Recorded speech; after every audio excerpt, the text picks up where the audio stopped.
नमस्कार प्रिय दर्शकों, हाजिर हूं मैं लेकर कार्यक्रम ज्योतिष जिज्ञासा। इस कार्यक्रम में मैं आपकी जन्म कुंडली से संबंधित प्रश्नों का जवाब देता हूं। प्रिय दर्शकों, वैसे तो यह कार्यक्रम बुधवार को प्रदर्शित होता है, लेकिन कल कुछ अपरिहार्य कारण उपस्थित हो गए, जिसके चलते कल का यह कार्यक्रम मैं आप सबके सम्मुख आज लेकर के उपस्थित हो रहा हूं।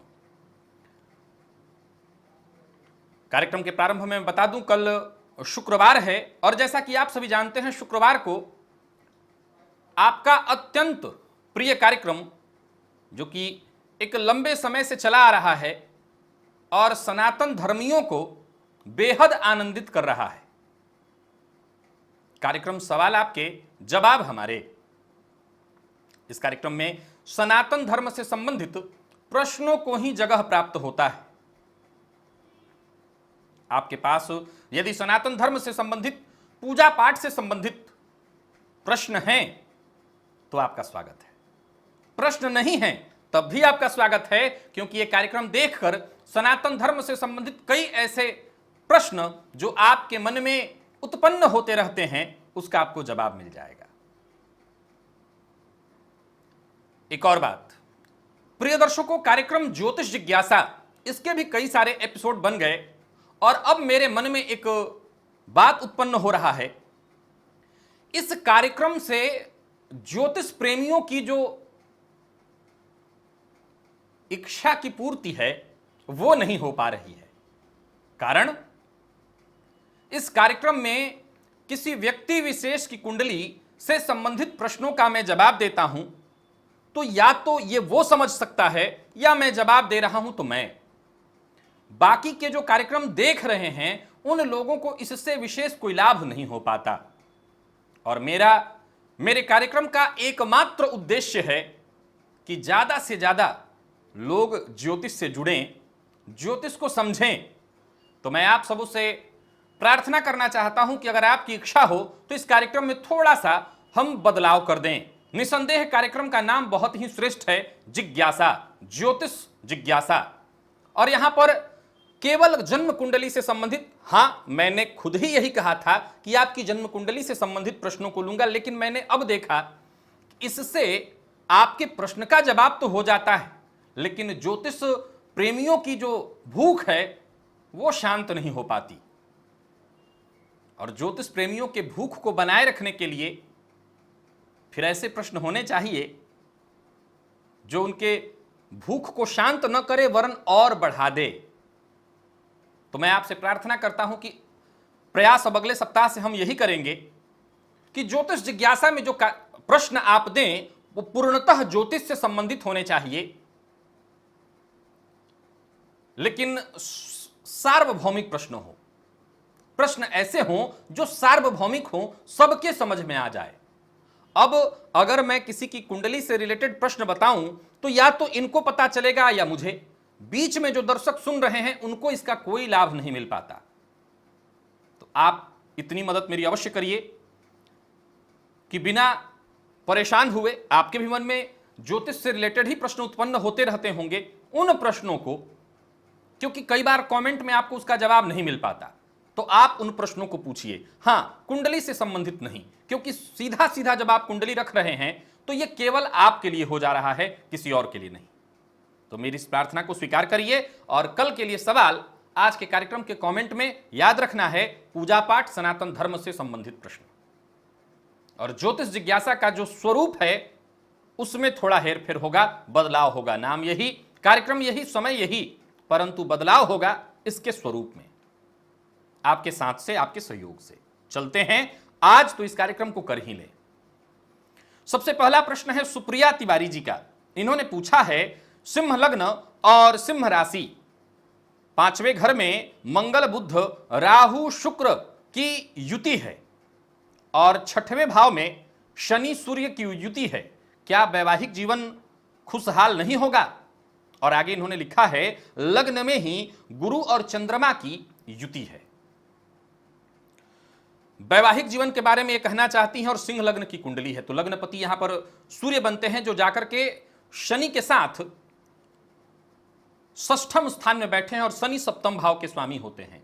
वैसे तो देखा जाए तो सिंह लग्न में षष्ठम में शनिदेव की ही राशि होती है, परंतु बात आपने दाम्पत्य जीवन की और आपने जैसा कि बताया कि पंचम भाव में बुध राहु शुक्र की युति है, तो इसका मतलब है कि केतु लाभ भाव में बैठेंगे। अब लाभ भाव में बैठे केतु की दृष्टि सप्तम भाव पर होगी। सप्तम भाव पर केतु की दृष्टि का पड़ना सप्तम के कारक, याद रखिएगा, आप कई लोगों ने यह प्रश्न पूछा था उस समय जब मैंने सुप्त भाव बताया था, तो स्त्री की कुंडली भी हो तो सप्तम के कारक शुक्र ही होंगे, तो सप्तम के कारक पर केतु की दृष्टि। और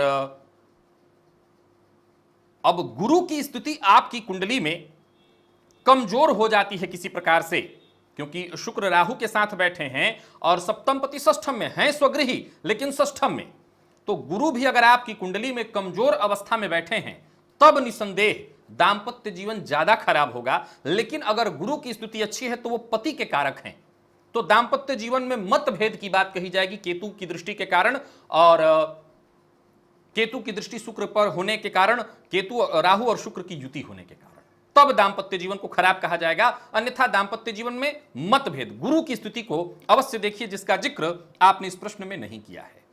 रूबी गुप्ता जी ने पूछा है, शुक्र सूर्य और केतु के बीच में आ जाएं तो क्या यह पाप कर्तरी योग होगा? शुक्र सूर्य और केतु के बीच में आ जाएं तो क्या यह पाप कर्तरी योग होगा? जी हां, बिल्कुल पाप कर्तरी योग होगा। देखिए, यह ज्योतिष से संबंधित प्रश्न है और जरूरी नहीं है कि यही प्रश्न ऐसा प्रश्न जिससे बाकी लोगों को लाभ मिल जाए। अब इस प्रश्न में इनकी कुंडली से रिलेटेड भी बातें हो सकती हैं, परंतु ये बाकी लोग भी समझ जाएंगे कि पाप कर्तरी योग है, तो ऐसे प्रश्न से सबको फायदा मिलेगा।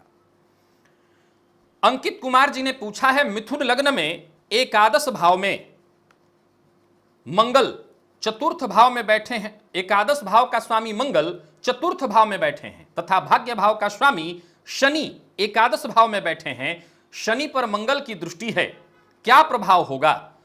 देखा जाए तो शनि एकादश भाव में मिथुन लग्न में भाग्यपति होकर के नीच राशि में हुए मंगल की दृष्टि के कारण तो निसंदेह उनका नीच भंग हो जाएगा।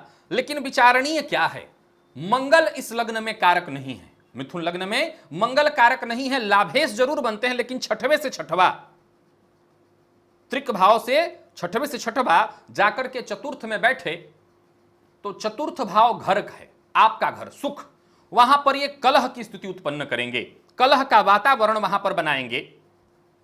हां, भाग्येश शनि का जाकर के लाभ में बैठना अच्छी स्थिति, उनका नीच भंग होना अच्छी स्थिति, परंतु इस स्थिति के कारण घर में कलह का वातावरण, तनाव की स्थिति अवश्य उत्पन्न होगी।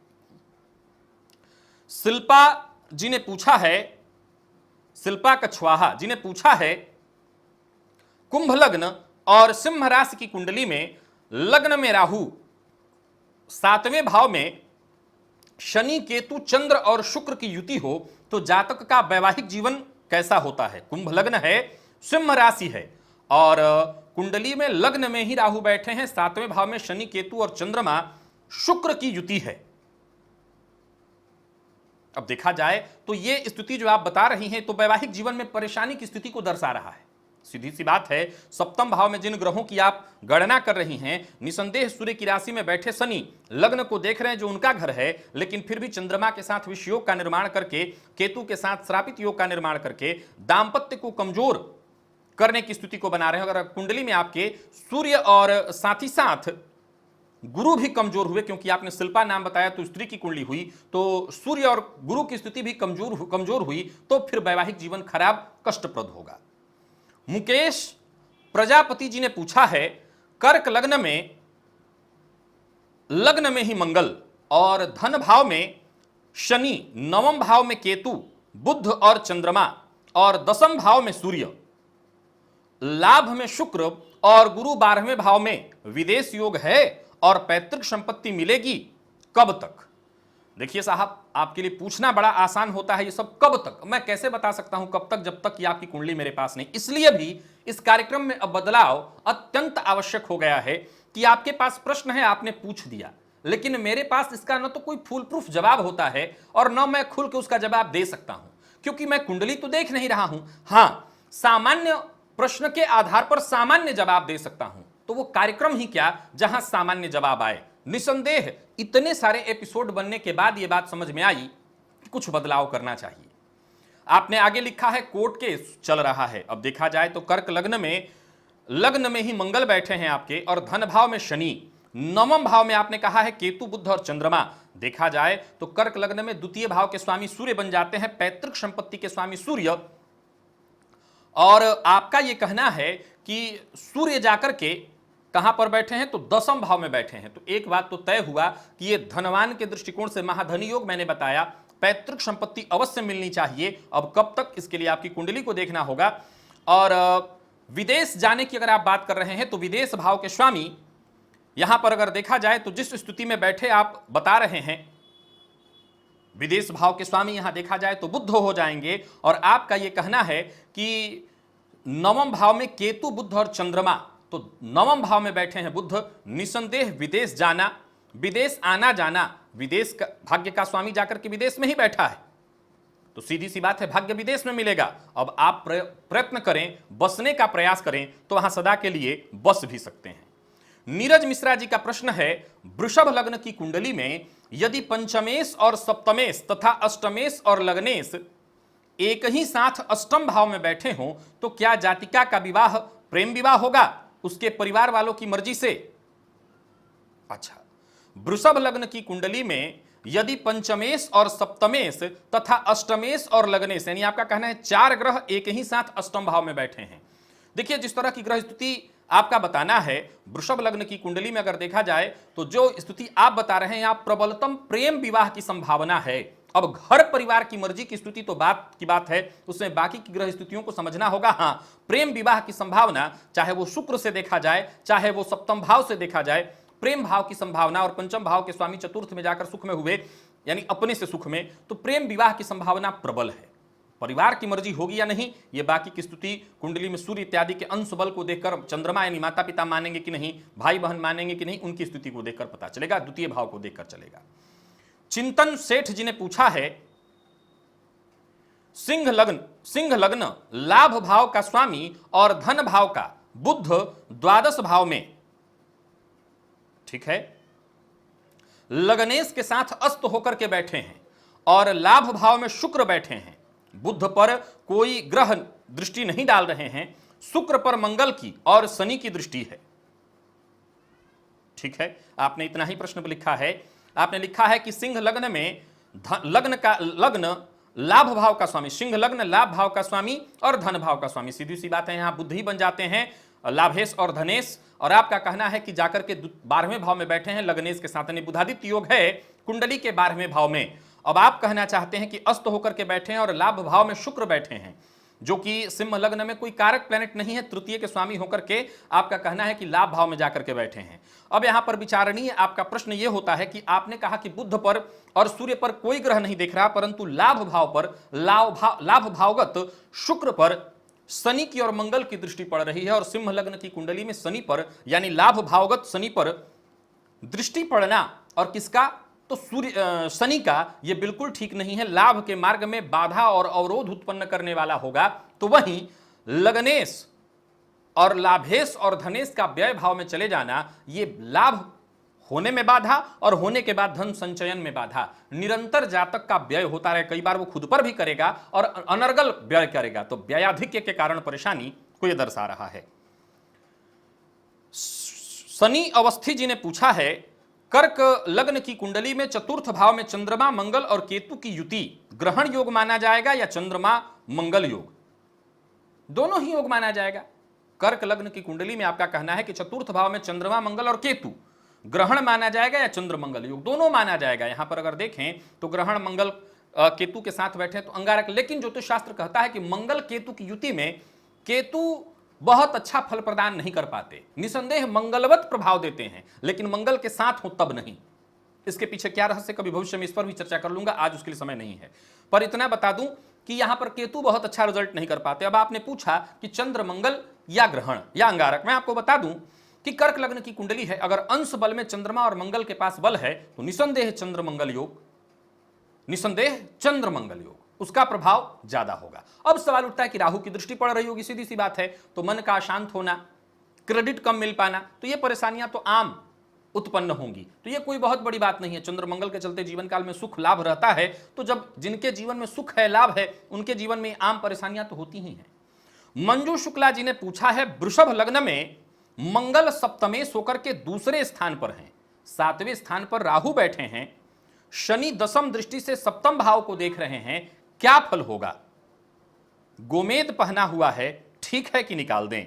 वृषभ लग्न में मंगल सप्तमेश होकर दूसरे स्थान पर बैठे हैं, ठीक है।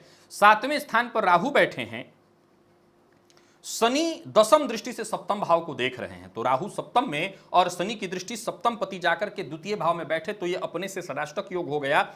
ये दाम्पत्य जीवन को कमजोर करने वाली स्थिति आप बता रही हैं। अगर पति के साथ कुंडली में मेलापक न हो तो यह विवाह में खराबी और शनि की दृष्टि सप्तम पर पड़ने के कारण दाम्पत्य विच्छेद तक की स्थिति को उत्पन्न करने वाला होगा।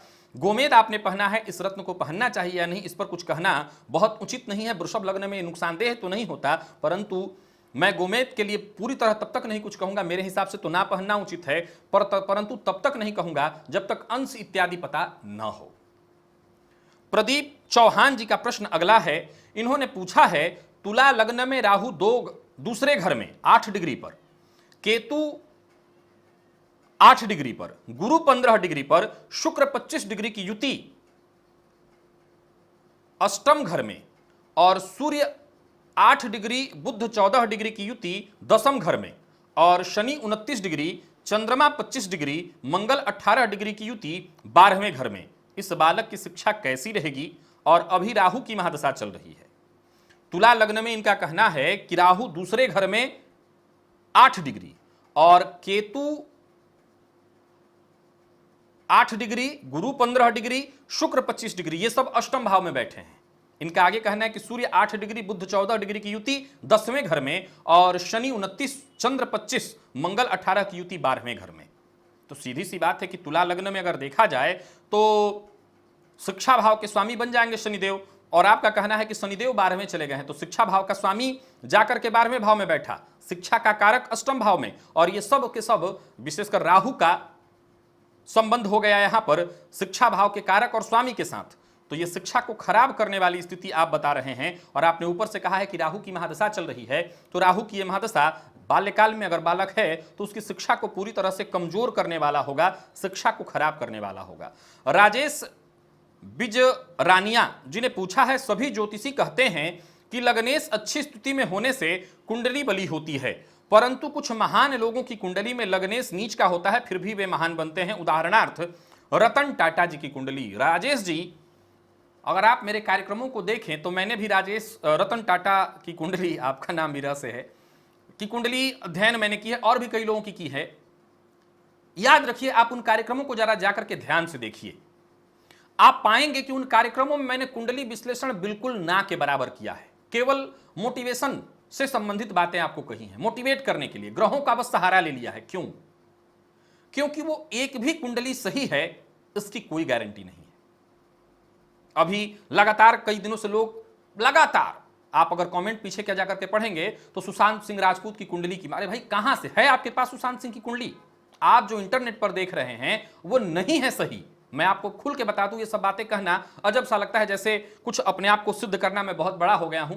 मेरे साथ बहुत सारे और भी बॉलीवुड इत्यादि से लोग जुड़े हुए हैं, उनकी जो इंटरनेट पर डेट ऑफ बर्थ इत्यादि है, पहले मैं नहीं जानता था, जब बाद में वो लोग जुड़े तब पता चला कि वो जो वहां दिख रहा है वो तो है ही नहीं, उनकी कुंडली कुछ और है। तो वो जो आप देख रहे हैं उसमें जरूरी नहीं है। अब बारी आ जाती है कि लग्नेश का नीच होना। आपको एक बात पता है, नीच के ग्रह के बारे में आपको जानकारी होनी चाहिए। नीच का ग्रह खराब नहीं होता, फिर वो अलग तरह से प्रभाव देने वाला होता है। उच्च के ग्रह को आप क्या मानते हैं? बहुत अच्छा, उच्च के ग्रह को आप क्या मानते हैं? मैं फिलहाल उस सवाल का जवाब नहीं दे रहा हूं, मैं ज्योतिष से संबंधित तथ्य को सिद्ध कर रहा हूं, इसको भूल जाइए। रतन टाटा की कुंडली आपको मिलेगी तब ना आप उसको देखेंगे, वो कुंडली जो आप देख रहे हैं वो सब बेकार है। नरेंद्र मोदी जी की कुंडली, वो कुंडली सही है क्या? उनको खुद ही अपना डेट ऑफ बर्थ नहीं पता है तो आपको कहां से पता चल जाएगा? उनके घर वालों को जब नहीं पता तो आपको कहां से पता चल जाएगा? तो वो सारी कुंडलियां सही नहीं है, वो सब गलत है, टोटल गलत है। इंटरनेट पर जितनी भी कुंडली है 99.99999 सब wrong, total wrong, Amitabh Bachchan को छोड़ के। वो सही है शायद, क्योंकि उसके पीछे कुछ रहस्य है, कारण है, तो वो शायद सही है, लेकिन ज्यादातर कुंडलियां गलत है, टोटल गलत। इसलिए 99.9 करके मैंने कहा, नहीं तो मैं 100% कह देता। तो सबसे पहले आपको जानना होगा कि उच्च के ग्रह क्या करते हैं। उच्च के ग्रह जब सब अत्यंत बली होते हैं तो नीच के ग्रह भी बली होते हैं। नीच के ग्रह कोई कमजोर नहीं होते। क्या आपने किसी बड़े व्यक्ति के इतिहास को पढ़ा है? क्या जिस बड़े व्यक्ति के बारे में आप बात कर रहे हैं, क्या वो व्यक्ति या आप ये कह सकते हैं कि कभी वो दूध का धुला हुआ रहेगा होगा और दूध का धुला हुआ होकर के वो बहुत बड़ा व्यक्ति बन गया? जवाब निकल करके आएगा ना, ऐसा संभव नहीं है। उनसे भी कुछ गलतियां हुई, कई तरह की बातें हुई। मैं किसी के जीवनी पर हस्तक्षेप नहीं करना चाहता, मैं कहना चाहता हूं। तो नीच का लग्नेश होना यह खराब मत मानिएगा। याद रखिएगा, एक ज्योतिषीय सूत्र नोट कर लीजिए कि अगर कुंडली में 3-4 ग्रह नीच के हो जाए तो यह महान राजयोग बन जाता है। हां, यह महान राजयोग बन जाता है। क्यों, कैसे, भविष्य में तर्क हो जाएगा। आगे बढ़ते हैं। और भार्गव अपर्णाठी, यही नाम है, इन्होंने पूछा है सिंह लग्न, लग्नेश 7वें भाव में स्थित हैं और 7वें भाव के स्वामी शनिदेव 6वें भाव में स्थित हैं स्वराशि के, तो क्या अच्छा परिणाम मिलेगा या नहीं? सिंह लग्न और लग्नेश 7वें भाव में स्थित हैं और 7वें भाव के स्वामी शनिदेव 6वें भाव में स्थित हैं। देखिए, हाँ, मैं जहां तक देख रहा हूं लग्नेश लग्न को देख रहे हैं, सूर्य और शनि का यहां आपस में तात्कालिक शत्रुता भी नहीं हुई है, तात्कालिक मित्रता हो गई है। लग्नेश लग्न को देख रहे हैं, ठीक है, हालांकि दांपत्य में थोड़ी परेशानी, सूर्य 7वें भाव को जलाने का काम करेंगे, हालांकि शनिदेव बचाने का काम करेंगे। शनि को 6th से कोई ज्यादा लेना देना नहीं। ऊपर भी एक ऐसा ही प्रश्न था, तो मैं आपको बता दूं कि यहां दांपत्य को बहुत खराब तो नहीं कहेंगे, लेकिन और भी कुंडली में स्थिति यानी शुक्र इत्यादि की स्थिति को देखकर ही तय किया जाएगा कि कितना खराब और कितना अच्छा। हां, अगर सामान्यतः लग्न और लग्नेश की बात आप कह रहे हैं तो लग्नेश लग्न को देख रहे हैं, ये प्लस पॉइंट है। अजय पाठक जी ने पूछा है कर्क लग्न में चंद्रमा 7वें स्थान पर हैं, शनि 5वें, राहु 3रे, लग्न में गुरु और शुक्र है, बच्चे की आंखों में खराबी है और सर्दी खांसी होती रहती है, मार्ग प्रशस्त करे। कर्क लग्न में आपका कहना है चंद्रमा 7वें भाव में देख बैठे हैं और जातक की आंखों में खराबी, तो आंखों के लिए कुंडली का दूसरा और 12वां साथ ही साथ लग्न का भी विचार होगा। और आपका कहना है कि स्थिति क्या है, तो चंद्रमा 7वें भाव में बैठे हैं, शनि 5वें में, तो 5वें में बैठे शनि की दृष्टि पड़ेगी चंद्रमा पर, राहु 3रे में बैठे तो उनकी 5वीं दृष्टि पड़ेगी, तो कफ जन्य रोगों की शिकायत, चंद्रमा इसके स्वामी है कफ जन्य रोगों के, और कुंडली का 4th भाव छाती का भाव है, कफ इत्यादि का जमना छाती में होता है, तो यह भाव पाप मध्यत्व में आ गया शनि और राहु के कारण। और नेत्र से संबंधित, तो सूर्य अगर बालक की कुंडली में, कैसे ही आपने नहीं लिखा, अगर सूर्य कमजोर हैं तो नेत्रजन्य परेशानियां होती ही रहेंगी और होंगी, तो सूर्य को ठीक करने से बालक का नेत्रजन्य रोग और ये जो चंद्रमा की स्थिति है ये भी कम से कम 25 से 27 वर्ष की उम्र जाने के बाद ही संयम से ठीक हो सकेगा। राज दुबे जी ने पूछा है कुंडली मीन लग्न की और गुरु राहु और मंगल 3 ग्रह लग्न में ही बैठे हैं, लग्न 20 डिग्री का, गुरु 1 अंश 23 कला, राहु 20 डिग्री पर और मंगल 28 डिग्री, तो क्या उपाय और किस ग्रह का उपाय करूं जिससे लाभ मिले? कुंडली मीन लग्न की है और आपका कहना है कि गुरु लग्न में बैठे हैं, लग्न का मान 20 अंश, तो लग्न ठीक स्थिति में है परंतु गुरु मृत हैं। सीधी सी बात है, लग्नेश को बलवान करिए, लग्न बली है परंतु लग्नेश कमजोर है, तो पुखराज धारण करिए और गुरु का बीज मंत्र जपिए, लग्न को बल मिल जाएगा। धीरज वाजपेयी जी ने पूछा है वृषभ लग्न के 4th भाव में सिंह राशि बनती है और वहां पर राहु लग्नेश शुक्र के साथ, राहु लग्नेश शुक्र के साथ युति कर रहे हों और 4थे सूर्य बुध के साथ 3रे भाव पराक्रम भाव में बैठे हों, तो राहु की महादशा में राहु का फल कैसा मिलेगा, करियर कैसा रहेगा? देखा जाए तो वृषभ लग्न में राहु कोई बुरा फल देने वाले नहीं होते हैं, परंतु राहु में राहु का अंतर कहीं ना कहीं कष्टप्रद रहेगा और इन सबकी दृष्टि कर्म भाव पर है, तो करियर में भी उतार चढ़ाव की स्थिति बना करके रखेंगे, घर में भी माहौल थोड़ा सा उठापटक वाली परेशानी वाली ये करेंगे। दीपक पेरवानी जी ने पूछा है आपने बताया कि राहु पर किसी ग्रह की दृष्टि न हो और न ही किसी से युति बनाए हुए हो तब यह राजयोग है, अटैच होता है, तो क्या अगर राहु किसी ग्रह को देख रहा हो तब क्या यह घटित होगा? राहु देख रहा हो उससे कोई मतलब नहीं, राहु पर किसी ग्रह की दृष्टि नहीं हो। पवन प्रकाश जी ने पूछा है तुला लग्न का मालिक भाग्य स्थान में, भाग्य स्थान का मालिक 8वें स्थान में है जो 12वें स्थान का मालिक भी है, 12वें स्थान में राहु हैं जिस पर शनि और केतु की 7वीं दृष्टि है, कृपया जेल यात्रा के बारे में बयान करें। अच्छा, तुला लग्न का मालिक भाग्य स्थान में, तुला लग्न का मालिक भाग्य स्थान में, ठीक है, भाग्य स्थान का मालिक 8वें भाव में, यानी कि चले गए अष्टम में, ठीक। और जो 12वें स्थान का मालिक है, अच्छा, तो सीधी सी बात है कि ये जो स्थिति आप बता रहे हैं, यहां पर बुध की आप बात कर रहे हैं, तो बुध यहां पर विपरीत राजयोग में है। 12वें का राहु, निसंदेह आपने जो बताया है ये कारागार योग तो बना देता है, इसमें कहीं कोई संशय नहीं है। परंतु तुला लग्न में शनिदेव अत्यंत कारक हैं। हां, यह बात जरूर है कि यहां बैठे शनि षष्ठम द्वादशपति और द्वादश भाव दोनों को देख रहे हैं। कारागार योग की स्थिति को ये बचाने का काम करेंगे। उनकी दृष्टि है परेशानी आएगी भी तो उससे बचाव, एक तरह से देखा जाए तो आपका बचाव होगा। तो आप यूं समझ लीजिए कि कारागार योग अगर बन रहा है तो उससे बचाव होने वाला है। रोहित नामदेव जी ने पूछा है, यदि सिंह लग्न में 12वें भाव में राहु स्वराशिस्थ चंद्र के साथ स्थित हैं एवं चलित चक्र में चंद्र लग्न में स्थित हो रहे हैं, जबकि सूर्य केतु एवं अस्त बुध के साथ 6वें भाव में स्थित हैं, जातक के लिए यह ग्रह योग किस प्रकार का होगा? सिंह लग्न में 12वें भाव में राहु स्वराशिस्थ चंद्र के साथ स्थित हैं, ठीक है। चलित चक्र में चंद्रमा लग्न में स्थित है, लग्न का फल दे रहे हैं, जबकि सूर्य केतु एवं अस्त बुध के साथ 6वें में स्थित है। तो सीधी सी बात है कि लग्नेश सूर्य षष्ठम में हुए, अवयोग हुआ, और यहां पर ग्रहण की स्थिति थोड़ी परेशानी, संघर्ष और व्यय की स्थिति को यह बढ़ावा देने वाला होगा। सोनू कुमार जी ने पूछा है, व्यय भाव और भाग्य भाव के स्वामी एक हों और लग्न में सूर्य राहु के साथ युति बनाकर हो तो क्या शरीर का व्यय होगा या भाग्य का? व्यय भाव का स्वामी और भाग्य भाव का स्वामी एक हो और लग्न में सूर्य राहु के साथ युति बनाकर, तो ये कहां कहां बन सकता है? ये लग्न तुला लग्न में ये स्थिति संभव है, अथवा मेष लग्न में, दो ही लग्न, आपने बताया नहीं कौन सा लग्न है, या तो मेष में होगा या तुला में, लेकिन यहां भाग्यपति जाकर के लग्न में बैठे हुए हैं, तो ये अच्छा है। सूर्य के बारे में आपको जरूर थोड़ा ध्यान रखना होगा। अगर मेष लग्न की कुंडली है तो ज्यादा चिंता की आवश्यकता नहीं, लेकिन हाँ, सूर्य से जरूर थोड़ा सा यहाँ परेशानी आ सकती है।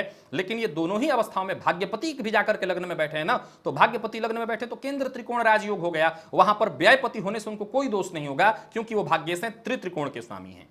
आयुष भट्ट जी ने पूछा है, तुला लग्न में चतुर्थ में शुक्र हो, दशम में शनि हो और द्वादश में केतु हो तो क्या व्यक्ति चारित्रिक रूप से कमजोर होगा, लेकिन लग्न में बलवान गुरु हो तब भी यह स्थिति आएगी? देखिए, तुला लग्न में शनिदेव अत्यंत कारक होते हैं और उनकी दृष्टि कारक ही होती है। हां, शुक्र पर दृष्टि पड़ने से निसंदेह आपने जैसा कहा कि तुला लग्न में चतुर्थ में बैठे, चतुर्थ किसका घर है? मित्रों का घर है, तो वहां पर बैठे शुक्र पर शनि की दृष्टि पड़ रही, तो यह नुकसान थोड़ा सा होगा, गलत संगति में गलत आदतों का शिकार हो जाना, गलत आदत लग जाना, और इन सब के चलते शुक्र को बाल्यकाल से ही खराब कर लेना, ऐसी स्थिति का होना संभव हो सकता है, यहां मित्र की संगति के कारण हो सकता है। सोहन सिंह जी ने पूछा है, मिथुन लग्न वृषभ राशि, दूसरे भाव में मंगल, चौथे भाव में शनि, सूर्य और 5वें भाव में बुध, शुक्र, 11वें भाव में गुरु हैं, 12वें भाव में केतु चंद्र हैं, पढ़ाई कैसा रहेगा? मिथुन लग्न वृषभ राशि, दूसरे भाव में मंगल, चौथे भाव में शनि और सूर्य, 5वें भाव में बुध और शुक्र और 11वें भाव में गुरु, 12वें भाव में केतु चंद्रमा, कोई दिक्कत नहीं। लग्नपति और राशिपति का संबंध पंचम में, ये बहुत बढ़िया हुआ, और पंचम ये शिक्षा के लिए बढ़िया हुआ, और ऊपर से शिक्षा के कारक गुरु की दृष्टि पड़ रही है, तो शिक्षा के दृष्टिकोण से ये श्रेष्ठ है, कोई उपाय की आवश्यकता ही नहीं, ऑलरेडी सब कुछ बढ़िया है। जीतू भार्गव जी ने पूछा है, कुंडली में शनि यदि वृश्चिक राशि में बैठे हों और मंगल तुला राशि में तात्कालिक मित्रता बना के कुंडली में सडबल में बली होकर बैठा हो तो क्या शनि अपनी दशा अंतरदशा में शुभ फल देंगे? कुंडली में शनि यदि वृश्चिक, अच्छा, तो आपने लग्न का तो जिक्र किया ही नहीं, अगर लग्न का जिक्र किया होता तो अगर जैसे वृषभ लग्न है, मिथुन है, कन्या, तुला, मकर और कुंभ है तो निसंदेह अच्छा फल देंगे। डॉक्टर पवन कुमार त्रिपाठी जी ने पूछा है, वृषभ लग्न कर्क राशि में चंद्रमा 6 डिग्री, राहु 19 डिग्री के साथ व गुरु 29 डिग्री के साथ षष्ठम में, शनि 13 डिग्री अष्टम में व सूर्य 14 डिग्री, बुध 22 डिग्री, शुक्र 26 दशम में है, तो क्या भाग्योदय में शनि बाधक होंगे? वृषभ लग्न कर्क राशि, आपका कहना है वृषभ लग्न कर्क राशि, चंद्रमा षष्ठम में, राहु 19 डिग्री के साथ बैठे हुए हैं और गुरु 29 डिग्री के साथ षष्ठम में। यहां पर भाग्य शनि उच्च के होकर के, चूंकि आपने जैसा बताया, और षष्ठम में बैठे हैं, तो सीधी सी बात है, मैंने बताया था जितना रिस्क लेंगे उतना भाग्य बलवान होगा, तो भाग्य का बलाबल चाहिए तो रिस्क लीजिए, जीवन में भाग्य का साथ मिलेगा। प्रिय दर्शकों, इतने ही प्रश्नों को लेकर के आज मैं आप सबके सम्मुख उपस्थित हुआ था। जाते जाते ये याद दिला देना चाहता हूं, अगले बार से कार्यक्रम में बदलाव होगा। इस कार्यक्रम से थोड़ी मुझे भी दिक्कत हो रही है, तो बदलाव करेंगे। आज के लिए बस इतना ही, इजाजत दीजिए, पुनः मुलाकात होगी, तब तक के लिए नमस्कार।